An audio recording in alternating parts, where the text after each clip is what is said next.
하나님의 말씀은 요한복음 1장 29절에서 42절입니다. 요한복음 1장 29절. 이튿날 요한이 예수께서 자기에게 나오심을 보고 이르되 보라, 세상 죄를 지고 가는 하나님의 어린 양이로다. 내가 전에 말하기를 내 뒤에 오는 사람이 있는데 나보다 앞선 것은 그가 나보다 먼저 계심이라 한 것이 이 사람을 가리킴이라. 나도 그를 알지 못하였으나 내가 와서 물로 세례를 베푸는 것은 그를 이스라엘에 나타내려 함이라 하니라. 요한이 또 증언하여 이르되 내가 보매 성령이 비둘기같이 하늘로부터 내려와서 그 위에 머물렀더라. 나도 그를 알지 못하였으나 나를 보내어 물로 세례를 베풀라 하신 그이가 나에게 말씀하시되 성령이 내려서 누구 위에 머무는지 누구 위에든지 머무는 것을 보거든 그가 곧 성령으로 세례를 베푸는 이인 줄 알라 하셨기에 내가 보고 그가 하나님의 아들이심을 증언하였노라 하니라. 또 이튿날 요한이 자기 제자 중 두 사람과 함께 섰다가 예수께서 그리심을 보고 말하되 보라, 하나님의 어린 양이로다. 두 제자가 그의 말을 듣고 예수를 따르거늘 예수께서 돌이켜 그 따르는 것을 보시고 물어 이르시되 무엇을 구하느냐? 이르되 랍비 어디 계시오니까 하니 랍비는 번역하면 선생이라. 예수께서 이르시되 와서 보라. 그러므로 그들이 가서 계신 데를 보고 그날 함께 거하니 때가 10시쯤 되었더라. 요한의 말은 듣고 예수를 따르는 두 사람 중에 하나는 시몬 베드로의 형제 안드레라. 그가 먼저 자기 형제 시몬을 찾아 말하되 우리가 메시아를 만났다 하고, 메시아는 번역하면 그리스도라. 데리고 예수께로 오니 예수께서 보시고 이르시되 내가 요한의 아들 시몬이니 장차 게바라 하리라 하시니라. 게바는 번역하면 베드로라. 오 하나님 아버지, 은혜를 감사합니다. 오늘 이 말씀을 통하여 하나님의 뜻을 깨달을 수 있고 예수 그리스도를 바르게 이해할 수 있는 복된 시간 되게 하여 주시옵소서. 예수님 이름으로 감사하며 기도드리옵나이다. 아멘.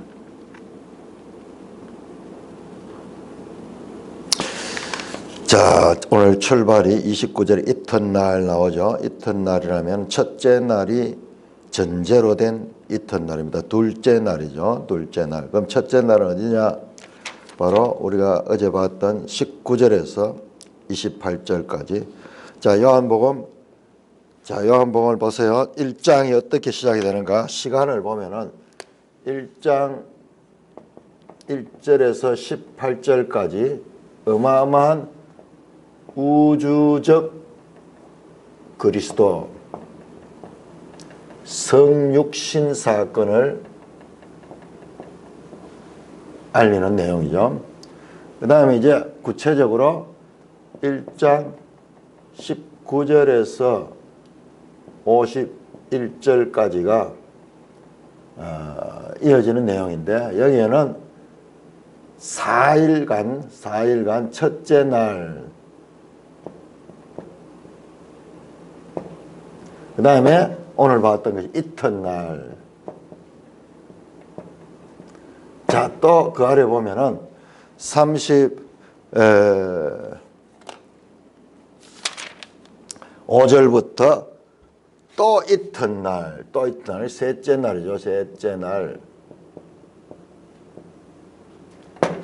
다음에 보면은 또 이튿날이 나옵니다. 또 이튿날 43절 보세요. 43절 넷째 날.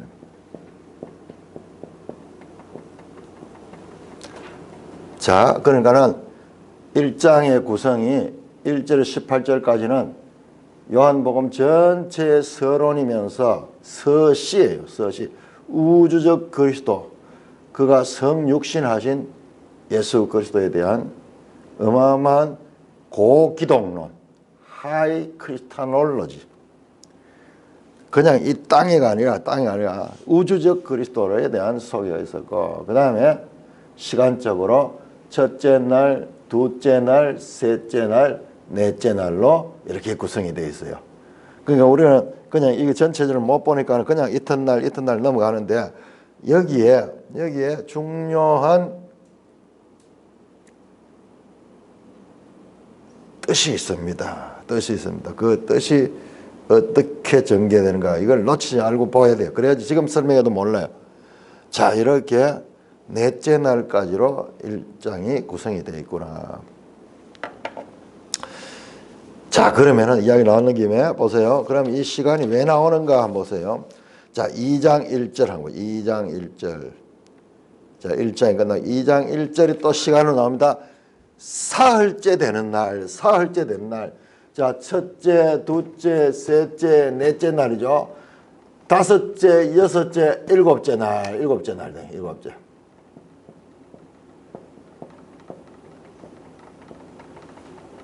마치 하나님께서 제7일 창조를 하셨듯이 지금 이 요한복음을 시작을 하면서 7일이라는 이 시간을 의도적으로 그렇게 깔고 말씀이 전개되고 있는 거예요. 우리가 이거 어떻게 알 수 있어? 모르죠. 그런데 이렇게 이튿날 사흘째 되는 날 시간을 성경에서 표시를 할 때는 그냥 하는 것이 아니라 큰 그 하나님의 뜻이 있다는 것을 우리가 다른 성경을 연구를 해보면은, 그럼 이건 뭐 아무 의미 없는 날짜가 되는 거죠. 그런데 보면은 이 요한복음은 뭐예요? 고기독론이죠. 우주적 그리스도죠. 창조주 하나님에 대한 이야기죠. 그런데 그 리듬을 따르고 있어요. 1장이 시작될 때 태초에 말씀이 계시나, 태초에 하나님이 천지를 창조하나, 그 창세기 1장에 7일 창조와 연관성을 가지고 있는 그와 같은 구성을 깔고 있는 거예요. 이건 우리가 알 수 없는 거죠. 그런데 누가 아느냐? 2000년 교회 역사 동안 이 하나님의 말씀의 유기적 관계성, 그리고 이 하나님의 말씀이 가지고 있는 놀라운 연속성을 연구한 자들은 이걸 무심코 보지 않는 거예요. 그리 보니까는 그게 보이는 거예요. 이걸 못 보면은 지금 여기 나온 이튿날, 또 이튿날, 그 다음에 사흘째 되는 날이 아무 의미가 없어지는데요. 여기에 출발부터 요한복음은 그래서 독수리 복음이에요. 독수리 복음. 공간 복음이 땅에서 예수가 어떻게 태어나서 언제 어디에서 어떻게 태어나서 어떻게 살다가 어떻게 죽었는가를 땅의 그리스도, 로 크리스타놀로지, 아래에서 일어난 그리스도를 말씀할 적에, 요한복음은 저 위에 있는 하이 크리스토놀로지, 위에 있는 그리스도, 우주적 그리스도, 창조주 그리스도를 소개하고 있는, 그러니까 접근 방법이 놀라운 거죠. 어마어마한 거죠.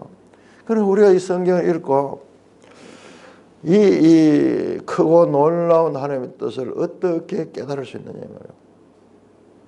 사랑하면서, 이건 지금 엄청난 보석을 지금 발견했는 거예요.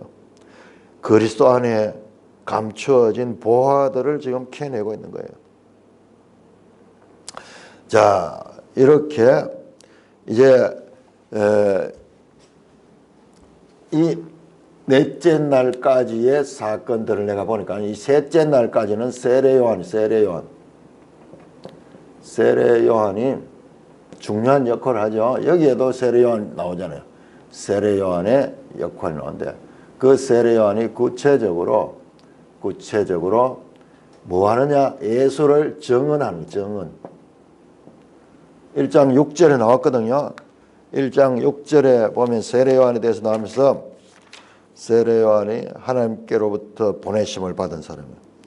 하나님께로부터 보내심을 받은 거예요.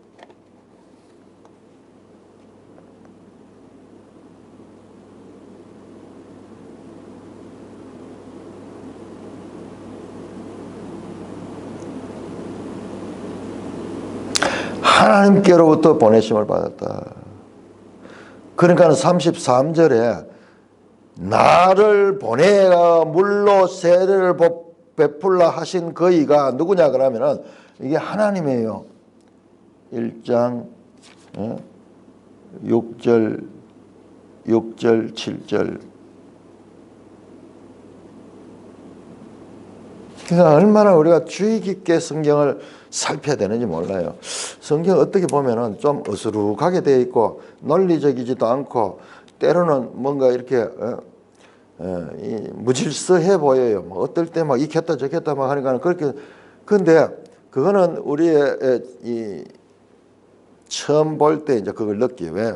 지금 우리가 이 땅에 있는 자들이 하늘의 것을 만나게 되니까는 접수가 안 되죠. 그런데 자꾸 성경을 보다 보면은 고도의 지혜가 이 글자들을 모아가지고 사람이 비록 섰음에도 불구하고 그와 같은 하나님의 지혜가 이 속에 담겨져 있는 거예요. 그 요한 이야기가 정언자 요한 이야기야. 이야기가 지금 셋째 날까지 나오고 있다. 자, 세례 요한이 예수께서 자기에게 나오심을 보고 이르되 보라, behold, 힘내. 보라, 시적인 표현이죠. 세상 죄를 지고 가는 하나님의 어린 양이로다. 그러니 세례 요한이 예수님을 보고 이렇게 알아내는 거예요. 어떻게? 자, 우리 앞에서 나왔습니다. 우리 어제 보니까는 26절에 말이죠. 26절에 나는 물로 세례를 받고 너희 가운데 너희가 알지 못하는 한 사람이 서 있다. 그분이에요. 그분. 그 가운데 무리 가운데에 서 있던 한 사람이에요. 그분이 있는데 그가 누구냐? 곧 내 뒤에 오십니다. 그러나 나는 그를 소개하는 광야에서 외치는 자의 소리라고 했던 그분. 우리는 그냥 우리 인간의 글로 그냥 뭐 이야기체로 되어 있으니까는 지금 우리 수준에서 보려고 하는데 지금 어마어마한 이야기들이 너무나 평범한 사건을 통하여 인간의 언어로 표현되고 있는 거예요. 그 요한은 그걸 알잖아요. 보라, 감탄하잖아요. 감탄. 왜? 이 지금 세상 죄를 지금 하나님의 어린 양, 성령으로 세례를 베풀 자라고 앞에서 말했잖아요. 나는 물로 세례를 베풀지만은 내 뒤에 오시는 분은 성령으로 세례를 베푸는데 그분은 하나님의 아들이시다. 하나님의 아들이다. 그리스도시다. 그 그리스도를 만나니까는 감탄하는 거죠. 감탄하는 거죠. 세상 죄를 지고 하는 하나님의 어린 양이로다. 예수를 보고 바로 알았는 거. 왜? 하나님께서 세례 요한을 보내시고 그 세례 요한에게 그와 같은 영감을 주셔서 그것을 알 수 있는. 그래서 광야에 외치는 자의 소리로서 메시아의 길을 예비하는 그 역할을 주셨기 때문에 세례 요한이 그 무리 중에 한 청년을 보고 세상 죄를 지고 하는 하나님의 영. 자, 세상이라는 말이 요한복음에서는 많이 나옵니다. 코스모스.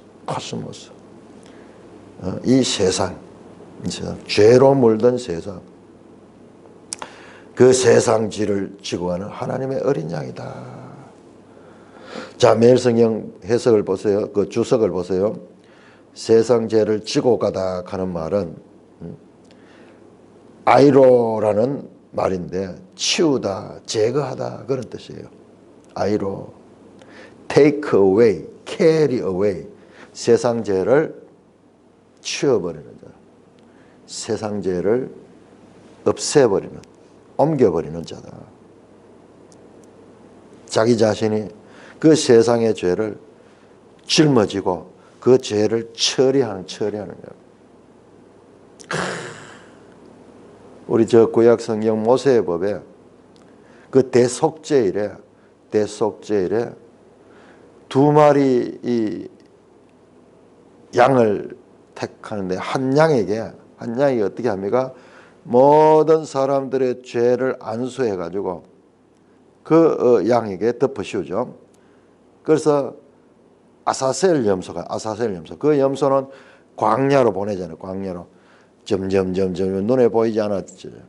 마치 우리의 죄가 소멸되는 것처럼 시각적으로 그게 아사셀 염소의 역할이에요. 세상 죄를 지고 하는 하나님의 어린 양이다. 어린 양은 우리 구약 성경에 보면은 저 아브라함 때 이삭을 바쳤을 적에 그 이삭 대신 제물로 수풀에 뿔이 걸려 있던 그 순양 뿐만 아니라 출애굽할 적에 6월절에 그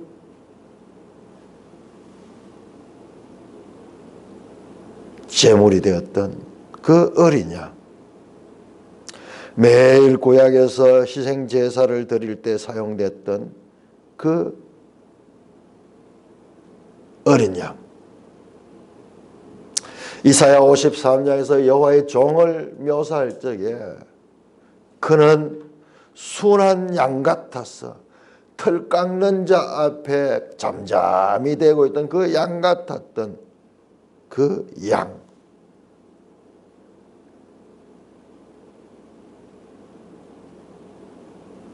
요한계시록에서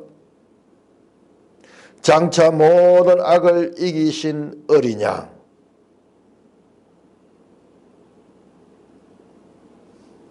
어린 양 예수님은 죄와 악과 죽음과 마귀를 멸하시는 하나님의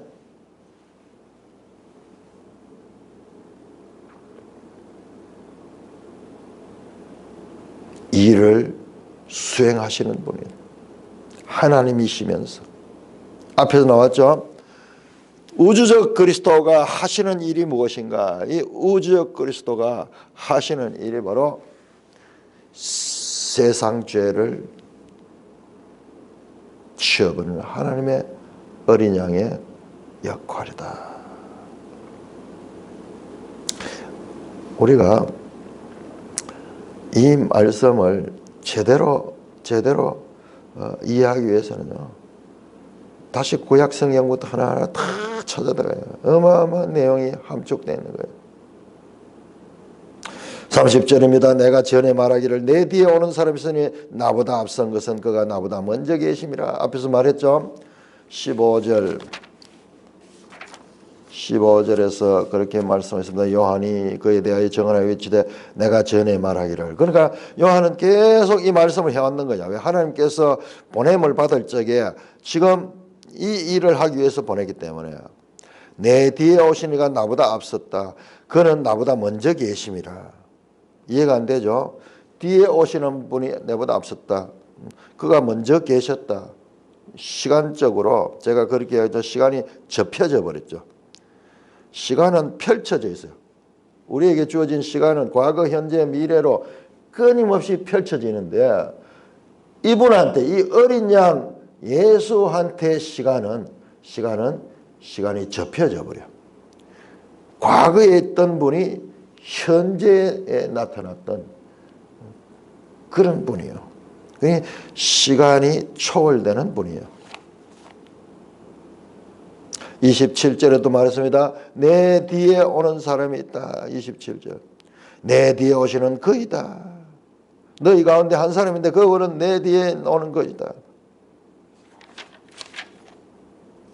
바로 이 사람이다. 그분이 내가 지금까지 계속 말했던 내 뒤에 오는 사람인데 나보다 앞선 그가 나보다 먼저 계신 선제하신 분이신데 그분이 바로 이 사람이다. 우주적 그리스도다.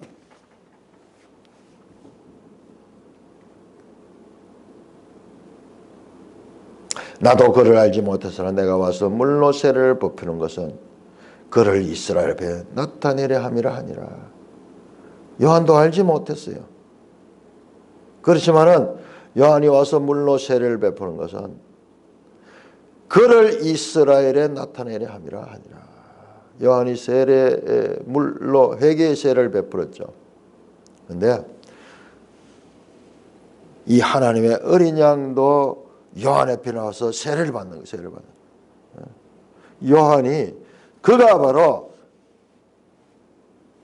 구약이 예언했던 하나님의 어린 양 대속자고 그리스도이시다. 메시아시다. 그를 이스라엘에 나타내게 하는 그와 같은 사명을 가지고 하나님께 보내심을 받은 자가 요한이다. 요한이 또 증언하여 이르되 자 첫째 그분은 누구냐? 첫째 그분은 하나님의 어린 양. 뭐하는 어린 양?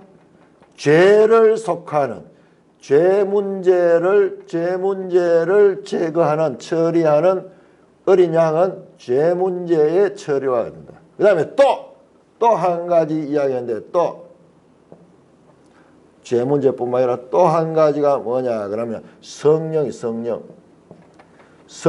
세례를 베푸는 자.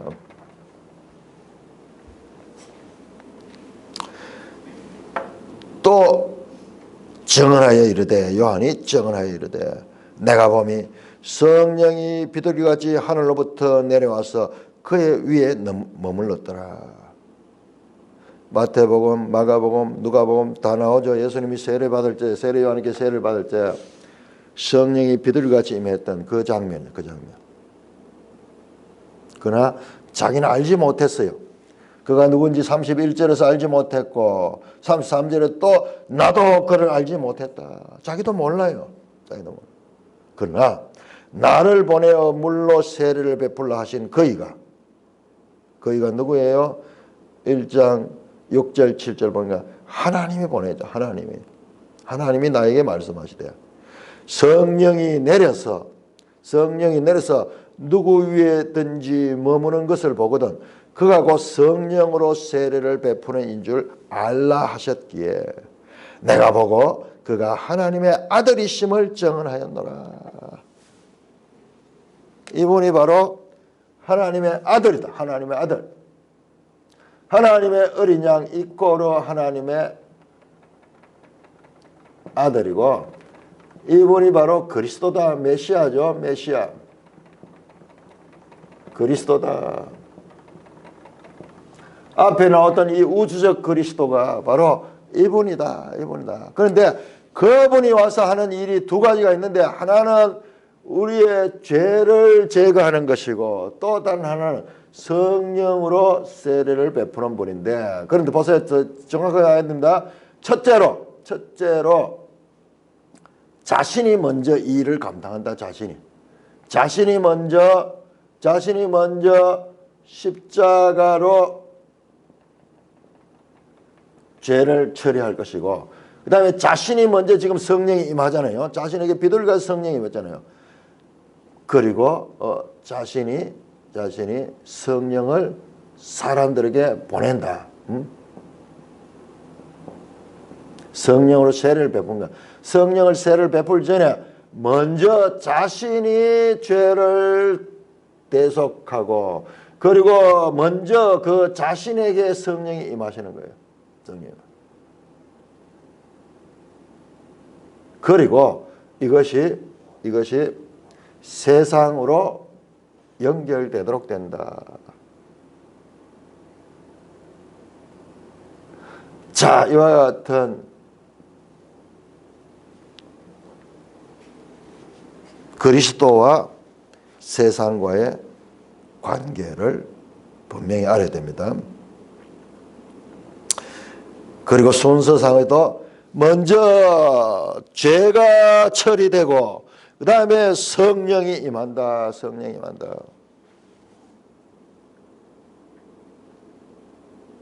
성령으로 세례를 베푸는 주다. 그래서 하나님이 세례 요한에게 가르쳐 준 거예요. 내가 보고 그가 하나님의 아들심을 증언하였다. 자, 이 짧은 내용이 가지고 있는 구속사적인 어마어마한 내용을 우리가 한번 살펴보겠습니다. 우리 매일 성경 해석이요. 해석이 그걸 지금 다루고 있어요. 그래서 저도 이 시간에 다루겠습니다. 이거보다 더 중요한 게 없어요. 자, 32절에 34절 해설을 봅시다. 예수님은 누구십니까? 성령으로 세례를 베푸시는 하나님의 아들이십니다. 이스라엘에게 성령을 보내 그들을 거룩한 백성으로 거듭나게 하시다는 새 언약, 만민에게 성령을 보여주겠다는 약속 요엘서에 성취하셨습니다. 바로 성령으로 세례를 베푼다는 것이 바로 새 언약을 성취한다는 것입니다. 우리 한번 찾아봅시다.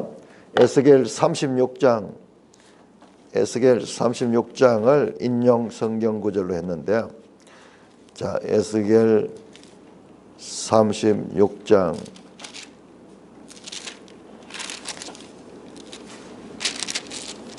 26절 보니까는 또 새 영을 너희 속에 두고 새 마음을 너희에게 주되 너희 육신에서 굳은 마음을 제거하고 부드러운 마음을 줄 것이다. 또 내 영을 너희 속에 두어 너희로 내 율례를 행하게 하니 너희가 내 규례를 지켜 행할지라. 내가 너희 조상에게 준 땅에서 너희가 거주하면서 내 백성이 되고 나는 너희 하나님이 되리라. 여기는 새 영을 준다는 말, 새 언약이라는 말은 없잖아요. 새 언약이라는 말은 없잖아요. 그런데 이 해설한 사람은 이게 바로 새 언약을 가리키는 거라 그랬는 거예요. 정확하게 그러면 새 언약은 어디 나오는가? 새 언약은 에레미야입니다. 에레미야 31장. 자, 이거를 누구든지 쉽게 설명할 수 있어야 돼요. 그래서 내가 이게 계속 반복하는 거예요. 여기에 온갖 이란들이 여기 다 들어오는 거예요. 여기에. 이게 왜 그렇게 이해되지 않은지 몰라요. 이게. 제가 성경을 처음 읽을 적에 처음 읽으면서 야, 이 부분이 성경에서 가장 중요한 부분이구나. 그래서 내가 이걸 다 카드를 만들었어요. 지내고 보니까는요. 이 부분이 깨달아지지 않는 거예요. 그래서 온갖 이단들은 여기 다 들어오는 거예요. 여기. 자, 에레미야 31장 31절. 여호와의 말씀을 보라, 날이 내가 이스라엘과 유다 집에 새 언약을 맺으리라. 이게잖아요. 이게. 그러니까 에레미야의 새 언약과 에스겔이 성령을 보내주고 새 영을 보내준다. 이게 같은 이야기야. 하나님의 뜻을 에레미야는 법, 언약과 법으로 이 해석을 했고, 이 에스겔은 성령을 보내주는 것으로 강조가 되어 있는 차이지. 그러나 이건 본질적으로 동일한 사건과 동일한 내용을 다루고 있다는 것을 알아야 돼요. 읽다 보면 자연스럽게 이게 두 개가 같은 거구나 하는 걸 알도록 돼 있어. 이걸 이제 정확하게 정리가 안 되니까는 뭐 이리 헷갈렸는데 보니까는 이 같은 말이에요. 지금 이 해석자도 지금 같이 연결시키잖아요. 같은 거예요. 알고 보면은 이 선지자들이 둘 다 포로기 선지자야. 에레미야는 포로기예요. 뭐 포로 전기와 포로기가 에레미야 사이에 그 섞여 있어요. 에스겔은 아예 포로 가서 그 받은 거고. 자, 가장 암울한 시대, 가장 어두운 시대, 구약의 역사가 실패로 끝나는, 이스라엘의 역사가 실패로 끝나 포로로 잡혀가는 그 시대에 하나님은 새 언약을 주셨는 거예요. 이것이 아니라 장차 올 그와 같은 새로운 시대에 대한 약속, 구원의 약속을 주셨습니다. 새 언약이다 이게. 이 언약은 어떤 언약이냐? 옛 언약과 다르다. 그 말이죠. 32절에 조상들과 맺은 것과 다르다. 33절 그러나 그날 후에 내가 이스라엘 집과 맺은 언약을 곧 나의 법을 그들 속에 두며 그들의 마음에 기록하여 나는 그들의 하나님 되고 그들의 백성이다. 에스겔은 너희 돌 같은 마음을 제하고 부드러운 마음을 준다 그러는데 지금 여기서는 다 핵심은 둘 다 마음인데 하나님이 법을 그 속에 두고 그 법을 그들 속에 기록해 버린다. 그러니 에덴약과는 다른 차원이다. 이 두 개가 합쳐지면 에레미야의 새 언약과 에스겔의 새 영을 보여주는 이 두 개가 합쳐지면 이것이 바로 신약에서 말하던 그 성령으로 세례를 베푼다는 말씀이에요. 여기에 들어가 있는 거예요. 자, 우리 지난번 공부했던 요엘서도 마찬가지예요. 요엘서 2장 28절에 만민에게 내가 내 영을 보내줄 것이다. 내 영을 보내줄 것이다. 그 모든 일들이 지금 이 사건 예수에게 먼저 이 일이 일어나고, 자, 여기 딱 보니까 정확하게 우리가 다 알아야 돼요. 자, 죄사함과 성령이 먼저 예수님에게 성령이 임해요. 어린 양으로서 등장하시고 죄를 살 어린 양으로 먼저 본인이 어린 양은 제사에 있어 가지고 하나의 제물이죠. 죄를 사하게 하는 그 역할을 하는 거죠. 그래 어린 양으로 자신이 어린 양으로 오시고 그 다음에 자신에게 먼저 성령이 비둘기같이 임하는 거예요. 자, 그와 같은 본인의 이 먼저 일어났던 일들을 이것을 이제 교회에 적용시키게 하시는 분이에요. 먼저 자신이 하시고. 자, 그래서 우리가 이 말이 이해가 되는 거예요. 자, 그래서 구약의 선지자들에게 에스겔, 에레미야, 그리고 더 자세히 보면 이사야에게도 나왔잖아요. 앞에 나왔잖아요. 이사야 40장부터 나왔던 내가 새 일을 행하겠다. 내가 새 일을 행하겠다. 그 같은 거예요. 그러니까 새 일, 새 것 하는 거. 자, 이사야의 새 일, 그 다음에 에스겔의 새 영, 에레미야의 새 언약. 이것은 전부 같은 일을 가리키는 건데 보는 측면이 다를 때입니다. 그러니까는 모세의 글과 선지자의 글이 내게 대하여 기록했다. 그런데 여기는 선지자의 글만 나오네요. 자, 모세의 글을 내가 찾아보겠습니다. 모세의 글을. 자, 신명기 29장 보세요. 자, 우리가 이거 앞에서 공부했던 거 연결시켜 보면요. 자, 신명기 29장. 신명기에서 이미 이스라엘 역사가 다 예언이 되어 나옵니다. 결과적으로 하나님께서 순종하는 자에게는 복을 주고 불순종하면은 저주를 베푼다 그랬는데 결과적으로는 신명기 28장이 그거죠. 하나님의 말씀을 듣고 순종하면은 복을 주고 그다음에 불순종하면 저주를 받는데 그런데 신명기 28장에 보면요, 그들이 불순종하게 되고 저 이방 나라로 포로로 되어갈 것을 말합니다. 28장 64절 여호와께서 너를 땅 이 끝에서 저 끝까지 만민 중에 흩으니 네가 그곳에서 너와 네 조상이 알지 못하는 목석 우상을 섬겨 그 여러 민족 중에서 네가 평안함을 얻지 못하며 네 발바닥이 쉴 곳도 얻지 못하고 여호와께서 거기서 네 마음을 떨게 하고 쉬게 하고 정신을 산란하게 할 것이다. 불순종한 결과예요. 불순종한 결과 남의 나라로 포로로 잡혀가서 그렇게 될 것이다. 그럼 뭐요? 그럼 뭐예요? 그럼 뭐예요? 29장 보세요. 29장. 왜 그렇게 됐는가 이유가 설명이 됩니다. 29장 4절. 그러나 자 3절 보면은요. 곧 그 큰 시험과 이적과 큰 기사를 내 눈으로 봤다. 자, 이 지금 이스라엘 백성들이 광야를 겪으면서 하나님의 그와 같은 역사를 봤잖아요. 그러나 문제가 뭐냐 그러면은 깨닫는 마음과 보는 눈과 듣는 귀는 오늘까지 여호와께서 너에게 주지 않았다. 마음이 깨닫지 못하는 거예요. 지금 다 마음 문제로 연결, 마음 문제로. 보는 눈, 듣는 귀, 감각기관들이 이것이 이 사건을 보고도 깨닫지를 못한 거예요. 왜? 여호와께서 너에게 주지 않았기 때문에. 오늘까지 주지 않았기 때문에. 주지 않았기 때문에. 그럼 뭐지? 애미긴 것도 아니고 뭐지? 자 30장 보세요. 30장 6절 내 하나님 여호와께서 네 마음과 네 자손의 마음에 할례를 베푸사 너로 마음을 다하여 뜻을 다하여 내 하나님 여호와를 사랑하고 너를 생명을 깨라.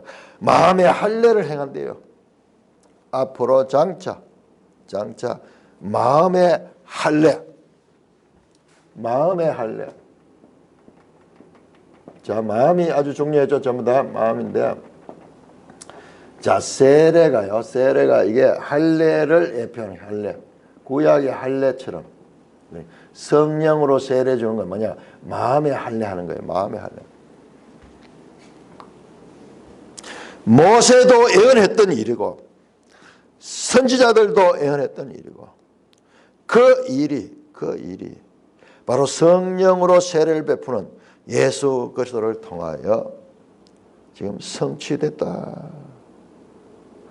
저 모세 때부터 예언하시고 역사 가운데 선지자를 통해서 예언하셨던 이사야를 통해서 에레미야를 통해서 에스겔을 통해서 다니엘을 통해서 요엘을 통해서 모든 선지자를 통해서 예언하셨던 그 메시아가 바로 이분이다.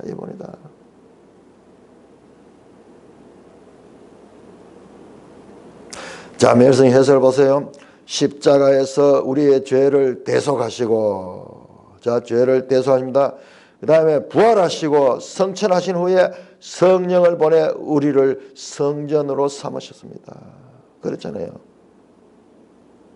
사도행전 2장 33절을 보시면은 그대로 나옵니다. 자, 사도행전 2장 33절. 사도행전 2장 33절. 베드로가 지금 오순절 이르는 사건을 설명하면서 예수 그리스도를 소개하는 거예요. 예수 그리스도가 누구신가? 33절. 하나님이 십자가에 달려 죽으신 그 예수님을 하나님이 살렸어. 32절에 우리가 이 일의 정의나 부활하신 예수님 봤고 성천하신 예수님을 이 사람들은 봤잖아요. 정인이잖아요. 그 예수가 어떻게 됐느냐? 하나님이 33절 오른손으로 예수를 높이시며 그가 약속하신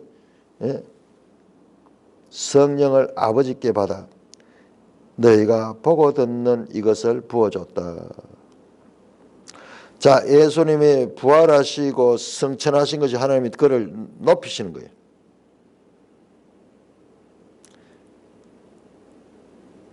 그가 하늘에서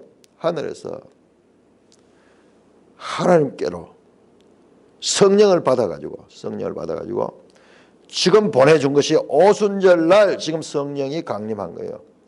그러니까 오순절날 성령 세례가 임하는 거예요.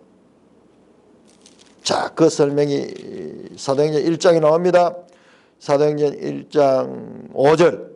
요한은 물로 세례를 베풀었으나 너희는 맨날이 못되어 성령으로 세례를 받으라 하셨다.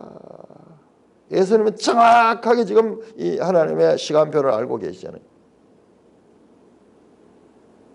바로 예수님이 성령으로 세례를 베푼데 이 일이 언제 일어나냐? 이것이 바로 오순절날 임하면서 교회가 탄생하는 어마어마한 내용인 거예요. 어마어마한 내용.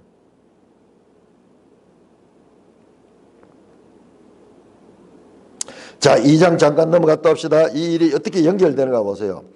2장에서 2장 13절에서 25절까지 예수님께서 헤롯 성전에서 가서 이야기했는데 21절 그러나 예수는 성전된 자기 육체를 가리켜 말씀하십니다. 예수님이 누구냐 그러면 성전이에요. 성전. 예수님의 성령이 거하시는 성전이에요. 예수님의 성전. 예수님 자신이 성전입니다. 성전이 뭐예요? 하나님의 집이잖아요. 하나님의 집. 이게 베델이에요. 벳엘. 하나님의 집. 예수님이 하나님의 집이에요. 하나님의 집. 왜? 성령이 그 속에 내주하시기 때문에. 바로 지금 성령이 그 가운데 임하고 있잖아요. 예수님 먼저 성전에 지고, 자, 이 성전됨이 사도 바울은 교회로 연결된다. 너희가 하나님의 성전인가? 하나님의 성령이 너에게 그하는 것을 알지 못하냐? 고린도전서 3장 16절, 6장 19절, 고린도후서 6장 몇 절이죠? 6장에 이 이야기가 나옵니다. 바로 너희가 하나님의 성전이다. 하나님의 성전이다. 고린도전서 6장 16절. 이거는 우리가 다 외워야 돼. 고린도전서 3장 6절. 자, 먼저 예수님이 성전이 되시고 그 다음에 그를 믿는 자 교회도 성전이 되는 거예요. 예수님 먼저 성령 세례를 받으시고 그 다음에 교회도 성령 세례를 받는 거예요. 먼저 예수님, 그 다음에 교회 연결되는 거예요. 먼저 세상의 어린 양으로서의 죄를 대속하시고 그 다음에 그 대속하심이 십자가를 통해서 이루어질 때 이제 이 죄사함이 교회로 연결돼요. 교회. 우리가 정확한 하나님의 구속사의 흐름을 봐야 됩니다. 자, 에덴약에서 새 언약으로 변하는 과정에서 예수님이 하는 역할이 먼저 자신이 죄가 되시고 그래서 죄를 제거하시는 어린 양이 되시고 그 다음에 그분이 먼저 성령이 비둘기같이 그에게 임하셔서 그래서 그가 성전이 되셨고 자 그리고 그것이 교회가 예수를 믿을 때 죄사함을 받고 그 다음에 교회에게 성령을 보내주셔서 교회를 생기하시고 바로 이제부터 새 언약의 시대는 바로 하나님의 성령이 내주하는 것과 같은 시대가 새 언약의 시대인 거예요. 하나님의 구속사에 이 엄청난 사건들이 지금 예수님을 통하여 일어나고 있는 것입니다. 모세의 글들과 선지자의 글들을 통하여 예언하신 이 놀라운 하나님의 말씀이 지금 예수님을 통하여 이루어지고 그 해설을 보세요. 예수님이 아니었다면 우리는 성령의 소욕도 알지 못한 채 육체의 소욕만 따라 살며 하나님 나라와 상관없는 사람이 되었을 것이다. 자, 이때 이후로는 신약에 오면은 모든 것이 다 이 문제야. 성령 문제, 성령. 성령을 따라 살아라. 너희 속에는 성령이 거한다. 지금 요한복음에서 그걸 가르쳐 줄 거예요. 우리가 개인적으로 어떻게 성령을 받게 되는가. 이걸 가르쳐 주는 거예요. 정확하게 하나님께서 지금 하나님의 구속의 그 과정들을 설명해 주는 것이 지금 이 요한복음에 나왔더라고요. 이것이 연결된 게 바울 서신과 연결이 되는 거예요. 우리는 앞에서 봤습니다. 예수 하나님의 영접하는 자가 누구냐? 영접하는 자가 그 이름을 믿는 자인데 그 믿는 자는 하나님께로부터 난 자라고 해서 하나님께로부터 났다. 하나님께로부터 낳는 것이 무엇일까? 이해할 수 없죠?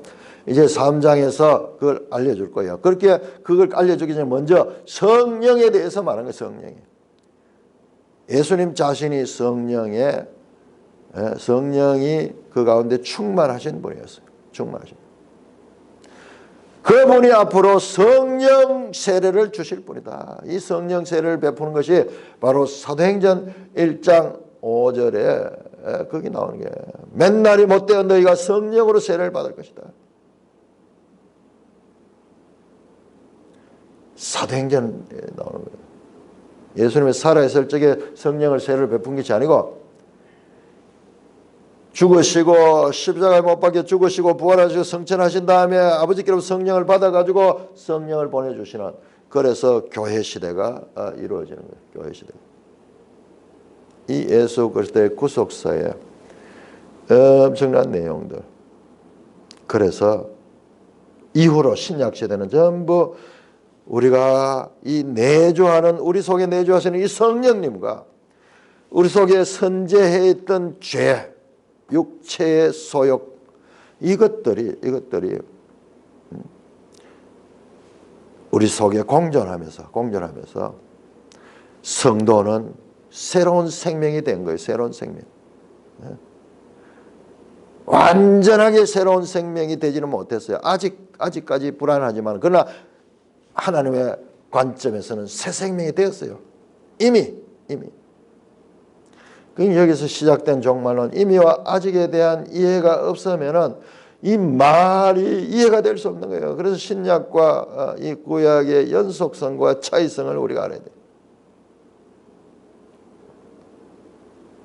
전부 그 이야기죠. 우리는 이제 육체의 소욕은 죄를 따라 사는 삶이고 본성을 따라 사는 삶이고 이제 우리에게 새 생명 오신 이 성령의 소욕을 따르면 그렇게 살아가는 이게 그리스도인의 삶의 일상입니다. 일상.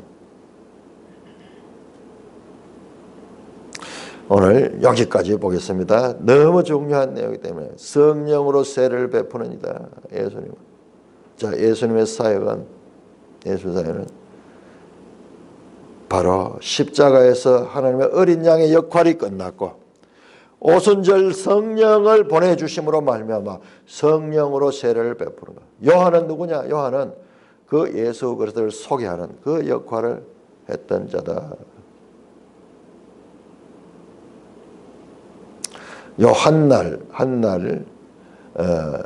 둘째 날이죠. 지금 나오는 게 이 둘째 날 일어난 일들이 무엇인가? 요한이 장차 이 메시아 예수 그리스도가 하실 일들 먼저 본에게 성령이 임하시고 이 요한복음 보면 이제 성령에 관한 그 이야기가 계속 나오는 거예요. 그 다음에 그는 성령을 세례를 베푸는 오순절 임했던 그 성령 세례가 나오게 됐고 그 이후로부터는 믿는 자들은 바로 성령 세례를 받은 자예요. 믿을 때 이미 성령 세례를 받은 거예요. 그런데 우리가 이 부분을 또 어떻게 해석하냐? 성령 세례를 받는 자는 특별한 경험을 통해서 받는다. 우리가 열심히 기도하고 막 이런 가운데서 성령 세례를 받는다. 그래서 막 방언이 터지고 그렇게 주장하는 사람들이 얼마나 많은지 몰라요. 아니, 성경적 가르침 아닙니다. 요한복음을 제대로 공부해야 돼요. 그러니까는 온통 이 부분에서 잘못된 사상들이 나타나는 거예요. 그분들이 말할 거예요. 네가 그런 체험이 없어서 그렇지. 체험해봐라. 그런 소리 할 수 있는가? 체험해봤어요. 어떤 체험보다 더 중요한 하나님의 말씀이에요. 하나님의 말씀. 사실 오늘날 교회 안에 이 싸움 교회 안에 믿는 자들 가운데서 성령 세례에 대한 바른 이해를 가진 자와 체험적인 이해를 가지고 이것이 옳고 그것은 틀렸다고 주장하는 자, 자기 체험이 더 강한 사람이죠. 성경이 뭐라고 이야기하는가? 이 부분에 있어서 우리가 명확하지 못하면은 체험을 가지고 우기는 자들한테 밀리는 거예요. 그렇지 오늘날 뭐가 바른 게 되어 있느냐? 체험주의자들의 가르침이 하나님의 말씀 가르침보다도 더 지금 강력한 힘을 가지고 그것이 정설로 알려져 있는데 우리가 하나님의 말씀을 제대로 알아야 돼. 제대로. 그러니까는 그들이 추구하는 게 뭐예요? 이 체험을 하려고 성령 세례를 받으려고 인위적인 노력을 가지고 성령 세례를 받겠다고 그렇게 하니까는 그 자체가 근본적으로 잘못돼 버리고 신학적으로 인본주의가 되고 하나님의 주권이 무시되는 거예요. 하나님 주권이 무시되는 거예요. 그 모든 오류들 오늘날 잘 믿는다는 교회 안에 들어와 있는 이 엄청난 오류들이 정확하게 무엇이 잘못된가를 분별하고 지적할 수 있는 그런 우리가 성경적인 지식을 가져야 돼요. 성경이 그만큼 이 부분을 강조하고 있는데도 불구하고 이 부분을 제대로 알지 못하는 거예요. 그 성령 능력 받는 거. 오직 성령이 너에게 하면 너희가 권능을 받고 할 때 그 권능이 뭘 가리키는지 기적을 베풀고 뭐 하는 그런 권능으로 생각하는 거예요. 이거는 구속사적인 사건으로서의 그 능력을 이야기하는 거고 물론 성령의 역사함을 통해서 오늘날도 기적도 행할 수 있고 능력을 행할 수 있습니다. 그러나 지금 여기서 말하는 그거 아니에요. 구속사적인 그와 같은 능력이고 지금도 성령이 역사하시면은 따라서 사람에 따라서 경우에 따라서 기적적으로 역사할 수 있습니다. 그러나 분명히 알아야 될 것은 정확한 그리고 우선순위가 무엇인가를 알고 그것을 주장해야 되지. 이 우선순위를 알지 못하면은 성령 세례를 받기 위해 가지고 금식 기도하면서 소나무 뿌리를 뽑으면서 그러고 난 다음에 뭔가 체험을 했다고 내 성령 받았다 그러면서 그렇게 하는 것들은 하나님의 가르침이 아닙니다. 찬송가 82장입니다.